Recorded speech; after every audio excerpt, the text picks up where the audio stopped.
ఆంధ్రప్రదేశ్ రాజకీయాల్లో 10 ఏళ్లుగా ఒకే ఒక్క పేరు, ఒక బ్రాండ్గా, ఒక డిబేట్లో ఒక కీలక అంశంగా ఎంతో మంది గుండెల్లో గుణపంలా పదే పదే వినబడుతున్న పేరు. ఆంధ్రప్రదేశ్లోనే కాదు, 2 తెలుగు రాష్ట్రాల్లో అతిపెద్ద గొప్ప శక్తిగా ఎదుగుతున్న పేరు. ఆ పేరే ఆంధ్రప్రదేశ్ వైఎస్ జగన్మోహన్ రెడ్డి గారి పేరు. ఎస్, ఓటమిలు వచ్చిన, గెలుపులు వచ్చిన, వివాదాలు, కేసులు, విమర్శలు, ప్రశంసలు, ఎన్ని తుఫాన్లు వచ్చినా రాజకీయంగా బలంగా నిలబడే ఏకైక వ్యక్తిగా ఆంధ్రప్రదేశ్ మాజీ ముఖ్యమంత్రి వైఎస్ జగన్మోహన్ రెడ్డి గారి పేరు ఇప్పుడు వినబడుతోంది. ఆయన ప్రయాణం ఎలా ఉండింది, ఏం చేశాడు, ఎక్కడ బలహీనపడ్డాడు అనేదే కాదు, రాబోయే కాలంలో ఆయన రికవరీ రేట్ ఏ స్థాయిలో ఉంటుంది, ప్రకంపనలు ఎలా ఉంటాయి అనేది కూడా తెలుసుకోవాలి. రాబోయే కాలం చాలా ఘాటుగానే ఉంటుందనేది కూడా ఇప్పటికే అనేక ప్రకటనల ద్వారా చెప్పారు. వైఎస్ఆర్సీపీ పార్టీ రాజకీయంగా బలహీన పడిందని, మళ్ళీ అధికారంలోకి వచ్చే పరిస్థితి ఉండదని, 2029 కాదు మరో 29 వచ్చిన జగన్మోహన్ రెడ్డి గారి సీఎం అయ్యే పరిస్థితి ఉండదని కూటమి నుంచి అనుకోని మాటలు వినబడుతున్నాయి. కానీ ఇవన్నీ నిజంగా అయ్యే పనులేనా? 2010 నుంచి జగన్ ప్రయాణం చూస్తే అర్థమవుతుంది ఏమిటి. జగన్ తీసుకునే నిర్ణయాలు, జగన్ కట్టుబాటు విధానం, జగన్మోహన్ రెడ్డి గారి రికవరీ స్థాయి అన్నీ కూడా అంచనా వేస్తే ఇట్టే అర్థమవుతుంది వాట్ ఈజ్ వాట్ అనేది. మొదట 2010లో ఆంధ్రప్రదేశ్ జగన్మోహన్ రెడ్డి గారు కాంగ్రెస్ పార్టీని వదిలి బయటకు వచ్చినప్పటి నుంచి కథ అస్సలు మొదలైంది. అప్పుడు చాలా మంది ఒకే మాట అన్నారు జగన్ ను చూసి, కాంగ్రెస్ లేకుండా జగన్ ఎదగలడా? కాంగ్రెస్ పార్టీ హైకమాండ్ లో ఉన్న అతిపెద్ద లార్జెస్ట్ పార్టీ, మరి ఆ పార్టీకి ఎదురెళ్తే జైలుకి వెళ్తావు, ఇబ్బంది అవుతుంది అంటూ ముఖం మీదే జగన్ కు చెప్పిన వాళ్ళు ఎంతో మంది. కానీ కేవలం ఒక ఏడాది 2011లో వైఎస్ఆర్సీపీ పార్టీ ఏకంగా సొంత పార్టీని స్థాపించుకోవడమే కాదు, ఆ పార్టీ పేరు పెట్టి ఆ రోజే జగన్మోహన్ రెడ్డి గారు కొత్త పదంలో నడవడం ప్రారంభించిన రోజులు అవన్నీ కూడా కట్ చేస్తే 2014లో తొలి ఎన్నికల్లో ఓటమి వచ్చినా ప్రజల్లో మాత్రం జగన్ మీద నమ్మకం అస్సలు తగ్గలేదు. ఇక్కడ ఓడిపోయాం, మా టైం వస్తుంది, మేము గెలుస్తామంటూ గుండె ధైర్యంతో జగన్ చెప్పిన ఆ మాటలు ఇప్పటికీ బలాన్ని పెంచుతూనే ఉన్నాయి. ఎందుకంటే ఆయన నడిచిన పాదయాత్ర, ఒక్కో గ్రామం ఒక్కో ఇంటి సమస్య విన్న తీరు ప్రజలు మరవలేదు. వెరసి 2019లో అఖండ విజయం నమోదైంది. ఆ నమ్మకం ఓ భారీ తుఫాన్గా మారి 2019లో ఏకంగా జగన్మోహన్ రెడ్డి గారి పార్టీకి, వైఎస్ఆర్సీపీ పార్టీకి 151 సీట్లతో రాజకీయ చరిత్రలో అరుదైన మెజార్టీని తీసుకొచ్చిన ఘనతగా చరిత్రలో ఒక గొప్ప పేజీని క్రియేట్ చేసుకోగలిగారు. పార్టీ పెట్టడం కాదు, తీసుకెళ్లిన విధానం, నడిపించిన విధానం, చివరకు విజయాన్ని అందించిన తీరు, ఇవన్నీ కూడా ఓ చరిత్రలో ఒక కీలక భాగమే. ఒక్కసారిగా వచ్చిన గెలుపు కాదు ఆ గెలుపు, దశాబ్దం పాటు చేసిన అరు పెరుగని పోరాట ఫలితం. ఈ ఫలితాలు ఇలా కొనసాగుతున్న తరుణంలోనే అధికారం రావడం సాధ్యమైంది. అధికారం రాగానే కూడా ఎక్కడ ఏ మిస్టేక్ పోకుండా జాగ్రత్తగా పరిపాలనను ముందుకు తీసుకెళ్లారు. అధికార యంత్రాంగం మొత్తం కూడా కొత్త సంక్షేమ మోడల్ను దేశానికే చాటి చెప్పారు. జగన్ ప్రభుత్వం భారీగా వెల్ఫేర్ మీద ఫోకస్ పెట్టిన విషయం తెలిసిందే. అమ్మఒడి, వైఎస్ఆర్ ఆరోగ్యశ్రీ, నవరత్నాలు, గ్రామ సచివాలయం, గ్రామ వాలంటీర్ వ్యవస్థ, నాడు నేడు కార్యక్రమాలు, ఇలా చెప్పినవి తక్కువ, చేసినవి ఎన్నెన్నో. ప్రతి పథకానికి నేరుగా డబ్బులు ప్రజల అకౌంట్లో డిపాజిట్ చేయడం రాజకీయాల్లోనే కొత్త ట్రెండ్కు శ్రీకారం చుట్టిన వ్యక్తి జగన్మోహన్ రెడ్డి గారు. పేద ప్రజలకు ఇచ్చిన ప్రతి ఒక్క మాట 2 సంవత్సరాలు నెరవేర్చడంలోనే కాదు, ఏకంగా 2,75,000 కోట్ల రూపాయలు సంక్షేమం కోసమే ఖర్చు పెట్టిన ఏకైక ప్రభుత్వంగా చరిత్రలో నిలబడిన తీరు కూడా ఆదర్శమే. నీటి ప్రాజెక్టులపై జగన్మోహన్ రెడ్డి గారు ఎంతో అవగాహనతో అడుగులు వేశారు. ఒక వ్యక్తిగత బ్రాండ్ ఇమేజ్ను సొంతం చేసుకున్నారు. పార్టీ కంటే ముందున్నవాడు జగన్ పేరు అనేది, జగన్ పేరు ఇప్పటికీ అందరి నోట్లోనే ఉంటుంది. ఏకంగా ఆంధ్రప్రదేశ్ రాష్ట్రంలో ఓటర్లలో 40% వరకు వ్యక్తిగత ఓటు మొత్తం జగన్కు వస్తుందనేదే ఇక్కడ అందరికీ అర్థమవుతున్న విషయం. 2024 ఎన్నికల్లో ఓటమి చెందినప్పటికీ జగన్కు 40% ఓటు బ్యాంకు అస్సలు కదలలేదంటే ఆయన స్టామినా ఏ రేంజ్లో ఉందో చూడండి. ఒక వ్యక్తిని ఎదుర్కోలేక అనేక ఇతర పార్టీలన్నీ కూడా ఒక తాటుపైకి వచ్చి వాళ్ళు గెలిచే పరిస్థితి వచ్చిందంటే ఇక్కడ డైరెక్ట్గా పోటీకి ఎవ్వరు కూడా సెట్ కారు అన్నదే సత్యం కదా.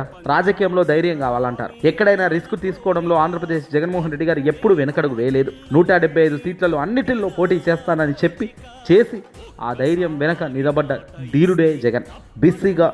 బీసీ కావచ్చు, ఎస్సీ కావచ్చు, మైనార్టీలు ఎవరిని కూడా తక్కువ చూపు చూడకుండా ప్రతి ఒక్కరూ నా అన్న, నా చెల్లె అంటూ కూడా పలకరించిన వ్యక్తి జగన్. ఇక్కడ ఇవే కనెక్షన్ ప్రజలకు బలంగా నాటుకుపోయింది.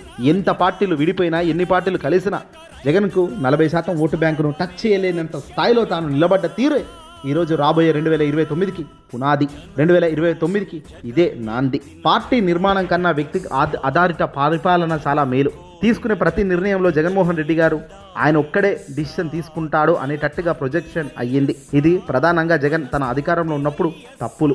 ఒక మనిషికి ప్రతి నాయకుడికి కావచ్చు బలాలు ఉంటాయి, అలాగే బలహీనతలు కూడా ఉంటాయి. ఇక్కడ జగన్మోహన్ రెడ్డి గారి బలహీనతలు 3 ఉన్నాయి. ఆంధ్రప్రదేశ్లో అధికారం వచ్చిన తర్వాత ప్రజా సంబంధం తగ్గడం ఒకటి, కొన్ని అభ్యర్థుల ఎంపికల్లో లోపాలు జరగడం, పార్టీ నిర్మాణం కన్నా వ్యక్తి ఆధారిత పరిపాలన పైన ఎక్కువ ఫోకస్ రావడం, అన్ని నిర్ణయాలు ఒకే కేంద్రం నుంచి రావడం వల్ల లోకల్ లీడర్లు అసంతృప్తి పెరిగింది. కొంతమంది అభ్యర్థుల ఎంపికల్లో లోపాలు జరిగాయి. 2019లో గెలిచిన కొంతమందిని మార్చడం లేదా కొత్త వారిని పెట్టడం గ్రౌండ్ స్థాయిలో వారికి చాలా నష్టం చేసింది. ప్రజా సంబంధం తగ్గింది. జగన్ పాదయాత్ర చేశారు, ఆ తర్వాత ఘన విజయం సాధించారు. ప్రజలతో మంచి కనెక్షన్ ఉన్న నాయకుడిగా పేరున్న వ్యక్తిగా జగన్ అడుగులు వేశారు. కానీ 2024 ఎన్నికలకు ముందు మాత్రం అది పూర్తిగా తగ్గిపోయింది. ప్రజలతో ప్రత్యక్ష ఇంటరాక్షన్ తగ్గడం ఆయనకు బలహీనత అయింది. తద్వారా ఓటు బ్యాంకు కూటమికి ప్లస్ అయింది.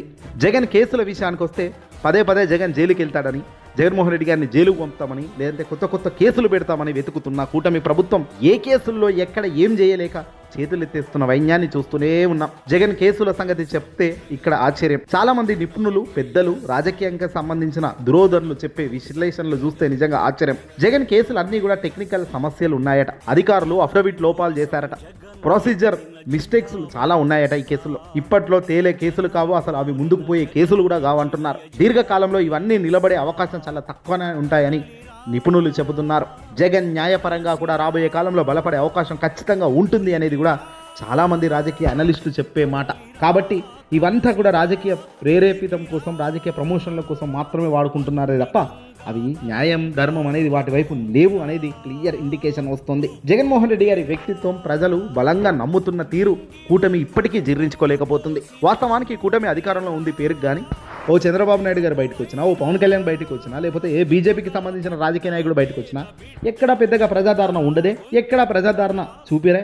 అదేవిధంగా ఆంధ్రప్రదేశ్కు సంబంధించి 40% ఓటు బ్యాంక్ కలిగిన వైఎస్ఆర్సీపీ పార్టీ 11 సీట్లే ఎమ్మెల్యే మాత్రమే అని చెప్తున్న చంద్రబాబు నాయుడు గారి మాటలనే ఉదాహరణకు తీసుకుంటే ఎందుకు జగన్మోహన్ రెడ్డి గారికి చూడ్డానికి, ఆయన చేయి తాకడానికి, ఆయన అద్దుకోవడానికి లక్షల సంఖ్యలో రోడ్లపైకి ప్రజలు ఎందుకు ఉరుకొస్తున్నారు? హైదరాబాద్ వేదికగా ఇటీవల తన పర్యటన ఉన్నప్పుడు కూడా జగన్ను చూసేందుకు హైదరాబాద్కు సంబంధించిన సాఫ్ట్వేర్ ఇంజనీర్లు కావచ్చు, ఆంధ్ర రిలేటెడ్ ఉన్న పబ్లిక్ అంతా కూడా జగన్ను చూడడానికి ఎందుకు రాదు సార్? లోటస్ పాండ్ వేదికగా భారీ ప్రజా సందర్శన కార్యక్రమం ఎందుకు జరిగింది? ప్రజలకు జగన్ అంటే ఒక ఎమోషనల్ కనెక్ట్ కాబట్టి, జగన్ మాట్లాడితే ఒక రకమైన నమ్మకం ప్రజలకు కలుగుతుంది కాబట్టి, జగన్ మాట్లాడితే ఒక రకమైన బాధ, నిజాయితీ కనిపిస్తుంది స్పష్టంగా కాబట్టి, ఇది చాలామంది నాయకుల వద్ద ఉండే లక్షణం కాదు. అందుకే జగన్కు అట్రాక్ట్ ఎక్కువ అవుతున్నారు. తాను మాట్లాడిన మాటలు ఎమోషనల్గా లోపటి నుంచి మాట్లాడతారు తప్ప బయటికి రాజకీయంగా మాట్లాడినట్టుగా ఎక్కడ మాట్లాడిన విధానంగా అనిపించదు. కాబట్టి పని చేస్తే కట్టుదిట్టతనం ఉంటుంది. కాబట్టి ఒకసారి ఆయన డిసైడ్ అయితే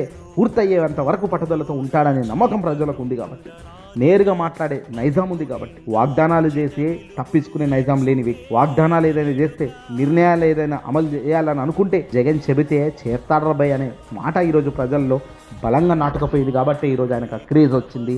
ఆయనను చూసేందుకు ఆ ఎమోషనల్ బాండ్ క్రియేట్ అవుతుంది. లేదంటే ఈరోజు ఆంధ్రప్రదేశ్లో 40 ఏళ్ల సీనియర్ అని చెప్పుకునే చంద్రబాబు నాయుడు గారికి ఎందుకు లేదు క్రేజ్? నారా లోకేష్ కానీ, పవర్ స్టార్ పవన్ కళ్యాణ్ కానీ ఎందుకు లేదు క్రేజ్? ఎందుకంటే న్యాయం, ధర్మం, ప్రజలు వాస్తవం గమనిస్తున్నారు, అర్థమవుతుంది. కాబట్టి ఇక 2029కి జగన్ రికవరీ అవుతాడా? ఖచ్చితంగా జగన్మోహన్ రెడ్డి గారు ప్రస్తుతం ఉన్న కూటమి ప్రభుత్వానికి పరిపాలనలో వీళ్ళు అమలు చేయలేకపోతే, గొప్పగా పరిపాలన ఇవ్వలేకపోతే, ఆల్రెడీ చెప్పిన సూపర్ 6లు ఎగ్గొట్టే కార్యక్రమం షురువు చేశారని వైసీపీ చెబుతుంది. కాబట్టి అవన్నీ కాదు అని గొప్పగా అన్ని చెప్పినవన్నీ కూటమి ప్రభుత్వం చేస్తేనేమైనా ఫలితం కానీ, లేదంటే జగన్ రీఎంట్రీ మాత్రం చాలా త్వరగా, చాలా బలంగా మాత్రం జరుగుతుంది. ప్రతిపక్షంలో ఉన్నప్పుడు ఆయన స్టైల్ మరింత యాక్టివ్గా ఉంటుంది జగన్మోహన్ రెడ్డి గారు. జగన్ ప్రతిపక్షంలో ఉన్న ఆయన దాడులు కానీ, ఆయన ప్రజలకు వెళ్ళే తీరు కానీ ఇవన్నీ పునరావృతం అవుతాయి రాబోయే కాలంలో. ప్రజలు ప్రయత్నం ఎదురు చూస్తున్నారు జగన్ ఎప్పుడు వస్తాడు బయటకని. జగన్ అమలు చేయలేని వాగ్దానాలు, అసంతృప్తులు, పన్నులు, ఉద్యోగ సమస్యలు ఇవన్నీ ప్రభుత్వం అమలు చేయలేనివన్నీ జగన్ మళ్ళీ రాజకీయ అవకాశాలుగా తెరలేపుతాడు, చెరరేగుతాడు, గొంతెత్తి ప్రశ్నల వర్షం కురిపిస్తాడు ప్రజల వద్ద. 2027 నుంచి ఏకంగా పాదయాత్ర 2.0 అంటున్నారు. పెద్ద ఎత్తున పాదయాత్ర ఉంటుందని చెప్తున్నారు. అదే జరిగితే పాదయాత్ర 2.0 అంటూ జగన్ మళ్ళీ అడుగు బయటికి వేస్తే దాదాపుగా 2 సంవత్సరాలు ఆ పాదయాత్ర నడుస్తుంది. 2028, 29 ఎన్నికల దాకా కూడా అవి వెళ్తుంది. ఆ తర్వాత జరిగే కార్యక్రమాలు ఎవరి చేతిలో ఉండవు అనేది కూటమిలో ఉన్న చంద్రబాబు నాయుడు గారికి, ముఖ్యమంత్రికి, డిప్యూటీ సీఎం హోదాలో ఉన్న పవన్కు బాగా తెలుసు. అందుకే ఏదైనా జగన్ను పైకి లేవకుండా చేయాలన్నదే వాళ్ళ ఏకైక లక్ష్యంగా పనిచేస్తున్నారు. జగన్ ఒకసారి నచ్చినా నచ్చకపోయినా అతను ఆంధ్రప్రదేశ్ రాజకీయాల్లో ఒక ఊహించని పెద్ద శక్తిగా మాత్రం ఎదిగే తీరు అందరూ ప్రోత్సహిస్తున్నదే, అందరూ కోరుకుంటున్నది. ఇది కొంతమందికి నచ్చచ్చు, కొందరికి నచ్చకపోవచ్చు. కానీ ఆంధ్రప్రదేశ్ రాష్ట్ర చరిత్రలో ఒక రాజకీయ శక్తిగా ఎదిగిన తీరు శభాష్ అని చెప్పక తప్పదు. 2010 నుంచి 2024 వరకు ఓటమి చూశాడు, గెలుపు చూశాడు, స్థిరత్వం చూశాడు, వివాదం చూశాడు, ఇవన్నీ చూశాడు. ఆయన పూర్తిగా తొలగించాలి, ఆయన్ను ఎలిమినేట్ చేయాలనుకోవడం ఎవ్వరి వల్ల కాదు, అది చేయలేరు కూడా. అతని రాజకీయ బలం, అతని వ్యక్తిగత పేరు, అతని ప్రత్యక్ష ప్రజానికం, అతని నడకలోని ధైర్యం, ఇవన్నీ కూడా ప్రజల నుంచి వచ్చిందే, ప్రజల ద్వారా ఎదగడంలోనే సాధ్యమైనవి. అలా సాధ్యమైన ఏ రాజకీయ నాయకుడిని కూడా అంత ఈజీగా టచ్ చేయలేమన్నది సర్వసాధారణ విషయంగా అందరూ ఊహించుకోవాలి. ఆ రాజకీయాల్లో అవకాశాలు ఎంతోమందికి వస్తాయి పోతాయి, కానీ జగన్మోహన్ రెడ్డి గారికి వచ్చిన అవకాశం మాత్రం యూజ్ చేసుకున్న విధానం, తాను నిలబడ్డ విధానం, తాను నిలబడుతున్న విధానం ఈరోజు ఎంతోమంది పక్క రాష్ట్రాలకు కూడా రాజకీయం అంటేనే విలువలు రబై, ఆ విలువల్లో ఎంత గట్టిగా ఉంటామో అంతే గట్టిగా ఫలితం మనకు కూడా ఉంటుందనే దానికి నిదర్శనం. ఈ వీడియో నచ్చలే కొట్టి షేర్ చేయండి. జనం కోసం జగన్ ఎత్తిన జెండా వైఎస్ఆర్, జనం కోరిన జగన్ ఇచ్చిన ఎజెండా వైఎస్ఆర్. మన పార్టీ వైఎస్ఆర్, మన స్ఫూర్తి వైఎస్ఆర్, మన ఇజం వైఎస్ఆర్, మన ధ్వజం వైఎస్ఆర్.